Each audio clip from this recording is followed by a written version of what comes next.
untuk mendirikan satu organisasi baru yang namanya Panitia Pengumpulan Zakat.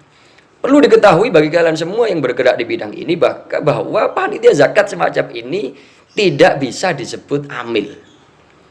Tidak bisa disebut amilin atau orang-orang yang berhak menerima zakat atas nama amil. Prinsipnya sebenarnya bagi kita sebagai masyarakat yang ingin mengeluarkan zakat, ini tidak ada ketentuan apalagi kewajiban untuk menyalurkan zakat kita melalui panitia-panitia tertentu. Termasuk pada amil yang sudah resmi dibentuk dan diresmikan oleh pemerintah.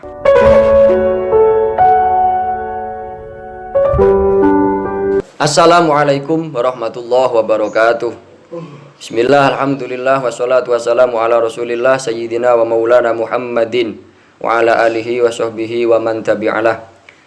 Amma ba'du, pemirsa, sahabatku sekalian yang dirahmati Allah Subhanahu wa taala. Mudah-mudahan kalian hari ini selalu diberikan kesehatan jasmani dan rohani oleh Allah, diberikan kekuatan iman dan Islam oleh Allah, sehingga kita kelak bisa berjumpa di tempat yang jauh lebih indah, yang lebih nikmat, yaitu di surga Allah. Tentu saja, amin ya rabbal alamin. Teman-teman yang dirahmati Allah Subhanahu wa taala, pada masa-masa banyak orang berlomba-lomba ingin mengeluarkan zakatnya, baik itu zakat harta ataupun zakat fitrah, maka akan beriringan menjamurnya panitia-panitia zakat dadakan, atau bisa juga kita sampaikan sebagai panitia-panitia zakat musiman.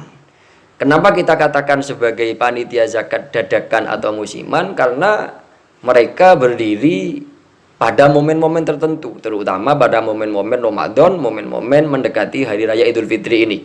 Karena banyak orang yang antusias untuk mengeluarkan zakat fitrah. Dan memang masalahnya sebagian besar dari kita, dari masyarakat kita masih bingung juga mau diberikan kepada siapa zakat fitrahnya. Maka disinilah salah satu penyebab kenapa begitu banyaknya muncul dan bahkan menjamur panitia-panitia zakat. Di masjid-masjid, di musola-musola, dan bahkan di lembaga-lembaga pendidikan, di sekolahan-sekolahan, semuanya mengumpulkan zakat. Teman-teman yang dirahmati Allah Subhanahu wa taala, prinsipnya sebenarnya bagi kita sebagai masyarakat yang ingin mengeluarkan zakat, ini tidak ada ketentuan apalagi kewajiban untuk menyalurkan zakat kita melalui panitia-panitia tertentu, termasuk pada amil yang sudah resmi dibentuk dan diresmikan oleh pemerintah. Tidak ada itu kewajibannya. Boleh, bahkan lebih baik kita menyerahkan sendiri zakat fitrah atau zakat mal kita kepada orang-orang di sekitar kita. Sanak saudara kita, handai tolan kita, tetangga kita yang masih fakir, masih miskin. Ini yang diprioritaskan. Kenapa? Karena memang tujuan zakat mal terutama, dan zakat fitrah tentu saja, ini dalam rangka untuk mengentaskan kemiskinan. Dalam rangka untuk bahkan meniadakan kemiskinan. Dalam rangka untuk apa? Untuk menyetarakan perekonomian supaya tidak terjadi ketimpangan sosial yang begitu nampak. Maka alangkah sangat lebih baiknya ketika kita justru memberikan zakat fitrah kita, zakat mal kita kepada orang-orang terdekat kita, tetangga kita, famili kita, saudara kita yang masih kita anggap kurang mampu secara ekonomi, masih di bawah garis kemiskinan. Ini akan sangat lebih baik. Artinya tidak perlu bingung juga. Namun sebagian besar dari kita justru memilih untuk memberikan atau menyalurkan zakatnya melalui panitia-panitia pengumpulan zakat. Pertanyaannya, bagi para teman-temanku, biasanya ini dipelopori oleh para kaum remaja, baik itu remaja masjid, remaja musola, ataupun para siswa yang ada di sekolah dan sebagainya, untuk mendirikan satu organisasi baru yang namanya Panitia Pengumpulan Zakat. Perlu diketahui bagi kalian semua yang bergerak di bidang ini bahwa panitia zakat semacam ini tidak bisa disebut amil. Tidak bisa disebut amilin atau orang-orang yang berhak menerima zakat atas nama amil, atas nama pekerja yang memanage, mengumpulkan dan membagi zakat. Artinya apa? Artinya kegiatan kalian, para panitia zakat mengumpulkan zakat ini boleh-boleh saja. Tidak ada larangan. Namun harus diperhatikan bahwa posisi panitia di sini bukan sebagai amil, melainkan sebagai relawan pengumpul dan penyalur zakat. Kalau dalam bahasa fikihnya sebagai wakil dari muzaki, sebagai wakil dari orang yang mengeluarkan zakat. Sehingga karena bukan amil, karena sebatas wakil, maka kalian para panitia zakat hanya boleh mengambil, mengumpulkan, dan membagikan tentu saja kepada orang-orang yang berhak. Dan kalian para panitia tidak bisa mengambil bagian zakat atas nama amil. Beda cerita kalau panitianya diisi oleh orang-orang yang mustahik, oleh fakir miskin seumpamanya, dipilih oleh terhadap atau diambil tenaga-tenaga yang memang fakir, yang memang miskin, boleh. Tapi kalau mengambil bagian zakat atas nama amil, ini tidak diperkenankan. Karena apa? Syaratnya amil yang dimaksud dalam ayat Allah yang menjadi salah satu orang yang berhak menerima zakat, ini yang paling pokok, dia diangkat secara resmi oleh pemerintah. Atau paling tidak untuk zaman saat ini atau untuk zaman sekarang adalah para panitia pengumpul zakat yang sudah mendapatkan surat rekomendasi secara resmi dari pihak-pihak berwenang. Dalam hal ini mungkin di kecamatan bisa dari KUA atau dari badan-badan zakat yang resmi dari pemerintah.